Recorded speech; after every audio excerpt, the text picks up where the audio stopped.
अगर आप मोदी भक्त हैं और मोदी जी से बहुत प्यार करते हैं तो इस वीडियो को देखने से पहले अपने नज़दीक के कुर्सी या टेबल पर बैठ जाइए, क्योंकि हो सकता है कि आपको मेरे वीडियो देखने के बाद छोटा सा हार्ट अटैक आ जाए या फिर आपके शरीर में बहने वाले रक्तों का प्रवाह जो है वो तेज हो जाए। जानते हैं ऐसा क्यों कह रहे हैं? क्योंकि आप लोग को यही लगता है कि बीजेपी मतलब मोदी और मोदी मतलब बीजेपी, लेकिन शायद आप लोगों के लिए यह अच्छी खबर नहीं है कि 2024 में पीएम फेस के तौर पर शायद इस बार मोदी जी को नहीं रखा जाएगा आपके सामने। जानते हैं क्यों? पहले ये सुनिए कि अभी नवंबर में 5 राज्यों में विधानसभा का चुनाव होना है, छत्तीसगढ़, मिजोरम, राजस्थान, तेलंगाना और मध्य प्रदेश में। लेकिन इन सभी जगह पे हमारे देश के प्रधानमंत्री कहीं भी नजर नहीं आ रहे हैं, ना स्टार प्रचारक के तौर पे ना प्रचारक के तौर पर। आपको याद होगा कि दिल्ली में जब एमसीडी का चुनाव होता था तो नरेंद्र मोदी प्रचार करने पहुंच जाते थे। इस देश में कहीं विधानसभा हो, लोकसभा हो, मोदी जी प्रचार करने पहुंचते थे। लेकिन इस बार 5 राज्यों के विधानसभा चुनाव में मोदी जी कहीं नजर नहीं आ रहे हैं। मेन स्ट्रीम मीडिया भी मोदी जी को दरकिनार कर रही है। लेकिन इससे भी अहम यह है कि जैसे 2019 में मोदी जी जब इलेक्शन लड़ने वाले थे उसके ठीक पहले मोदी जी का एक फिल्म रिलीज किया गया था ताकि लोगों को लुभाया जा सके, ठीक उसी प्रकार 2024 के इलेक्शन से पहले नितिन गडकरी का एक सिनेमा महाराष्ट्र में रिलीज किया गया है 27 अक्टूबर को। नितिन गडकरी को हाईवे मैन भी कहा जाता है और यकीन मानिए कि नितिन गडकरी देश के एकमात्र ऐसे मंत्री हैं जिनके कार्यों पे आप सवाल नहीं कर सकते हैं।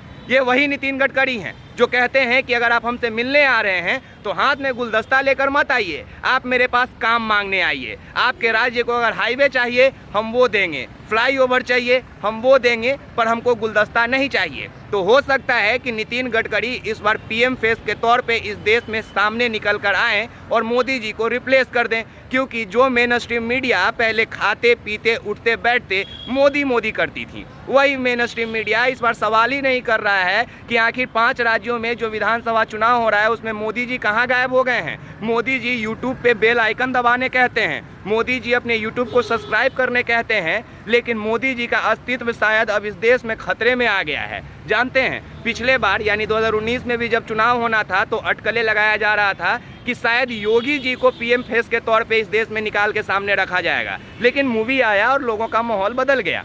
और भी कई तरह की बातें हो रही थी, लेकिन इस बार आरएसएस और बीजेपी ने मिलकर शायद मोदी जी को साइड करने का फैसला कर लिया है। और यह अंधभक्तों के लिए बुरी खबर नहीं है, क्योंकि अंधभक्त को तो बीजेपी का सरकार चाहिए, लेकिन मोदी भक्त के लिए यह बुरी खबर है, क्योंकि मोदी भक्त कभी नहीं चाहेंगे कि मोदी जी इस देश के प्रधानमंत्री को छोड़कर कहीं और चले जाएं। या हो सकता है कि झोला उठा के फकीर के जैसा मोदी जी विदेश भी जा सकते हैं। वो पहले ही कह दिए हैं कि हम तो गरीब आदमी हैं, अपना क्या है, झोला उठाएंगे चले जाएंगे। तो क्या 2024 में मोदी जी का झोला उठा के जाने का वक्त हो गया है? क्या इसी दिन का वो बात करते थे, या फिर अपने कार्यों की वजह से मुंह छुपाते हुए मोदी जी फिर रहे हैं? या फिर भारतीय जनता को यह डर हो सकता है कि जब जनता के बीच मोदी जी पहुंचेंगे तो जनता सवाल करेगी और उन सवालों के जवाब तो मोदी जी के पास है नहीं, क्योंकि वो तो अब सब्सक्राइब करने के लिए निवेदन करते हैं, घंटी दबवाते हैं यूट्यूब का, कमेंट सेक्शन बंद रखते हैं। तो जो प्रधानमंत्री इस देश में डिजिटल इंडिया की बात करता हो वो अपने आप को डिजिटल प्लेटफॉर्म पे लेके आता है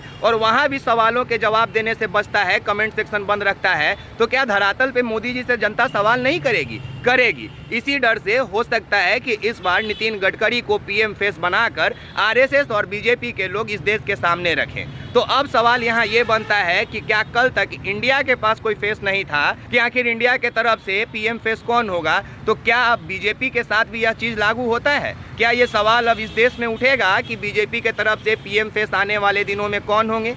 क्योंकि इस देश में अभी मोदी जी को दरकिनार किया जा रहा है। पिछले 6 महीना से आप देखिए वो मेन स्ट्रीम मीडिया से लेकर आपके सोशल मीडिया तक में गायब हो चुके हैं। जो सिर्फ बीजेपी का मतलब मोदी समझते थे और मोदी मतलब बीजेपी समझते थे, उनके बीच अब एक रेखा खींच दी जा रही है और वो रेखा यह तय करेगी कि बीजेपी अलग है और मोदी जी अलग हैं। अब बीजेपी मतलब शायद नितिन गडकरी होंगे और नितिन गडकरी मतलब बीजेपी होगा। और नितिन गडकरी तो मंत्री के तौर पे बहुत बढ़िया काम भी किए हैं। हम अगर बिहार का ही उदाहरण ले लें तो बिहार में सड़कों का जाल बिछा है। नीतीश जी को सभी लोग बधाई देते हैं, लेकिन कभी आप लोग सोचे हैं कि इन कार्यों के लिए नीतीश जी किसको धन्यवाद देते होंगे? तो नीतीश जी नितिन गडकरी को ही धन्यवाद देते होंगे। और एक बात, इस वीडियो को देखने के बाद कई लोग कहेंगे कि शायद तुम भी संघी विचारधारा के हो गए हो। तो नहीं मेरे भाई, मैं संघ का विचारधारा बिल्कुल पालन नहीं करता, मुझे संघ से बहुत नफरत है, लेकिन खबर देना भी तो काम है। 27 अक्टूबर को महाराष्ट्र में गडकरी सिनेमा रिलीज किया गया है।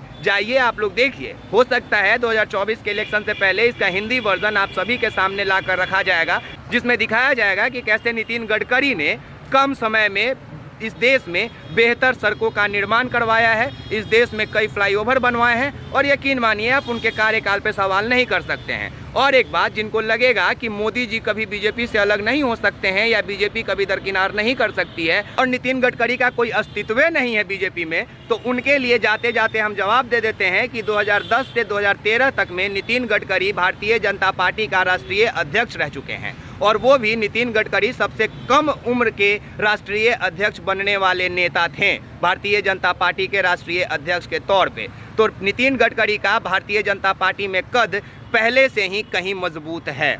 तो सवाल यहाँ पे आपके लिए छोड़ के जाते हैं कि क्या नितिन गडकरी जब इस देश में पीएम फेस बन के निकलेंगे आपके सामने, तो क्या आप उनको एक्सेप्ट करेंगे या नहीं? और क्या जो इंडिया से सवाल करते थे कि इनके पास कोई फेसे नहीं है, राहुल गांधी तो प्रधानमंत्री बनिए नहीं सकते हैं, तो क्या अब उन लोगों से भी सवाल किया जाना चाहिए कि अब मोदी जी को आप स्टार प्रचारक क्यों नहीं बना रहे हैं? जो इस देश का प्रधानमंत्री कल तक एमसीडी और विधानसभा का चुनाव में प्रचार करता था, वो 5 राज्यों के विधानसभा चुनाव में विलुप्त क्यों हो गया?